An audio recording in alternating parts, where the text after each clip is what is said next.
ঝিনাইদহ ও পঞ্চগড়ে মাত্র কয়েক ঘন্টার ঝোড়ো হাওয়া আর বজ্রপাতে প্রাণ গেছে ৩ জনের।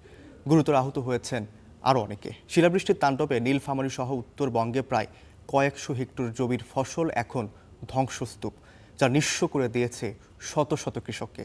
এদিকে আগামী ৩ দিনের আবহাওয়ার পূর্বাভাসে ঝোড়ো হাওয়ার সংখ্যা দেওয়া হয়েছে। হঠাৎ কালবৈশাখী ঝড়, বজ্রপাত আর শিলাবৃষ্টির এই চিত্র নীলফামারীর। শুক্রবার রাত থেকে শনিবার দুপুর পর্যন্ত দেশের বিভিন্ন স্থানে ঝড় ও বজ্রপাত হয়। প্রাকৃতিক দুর্যোগে ঝরে গেছে ৩টি তাজা প্রাণ, নষ্ট হয়েছে কয়েকশো হেক্টর জমির ফসল। নীলফামারীতে মধ্যরাতের ঝড় ও শিলাবৃষ্টিতে নুয়ে পড়েছে ভুট্টা, মরিচ, বেগুন ও ধানের ক্ষেত। ঝরে গেছে আমলিচুর অর্ধেকের বেশি মুকুল।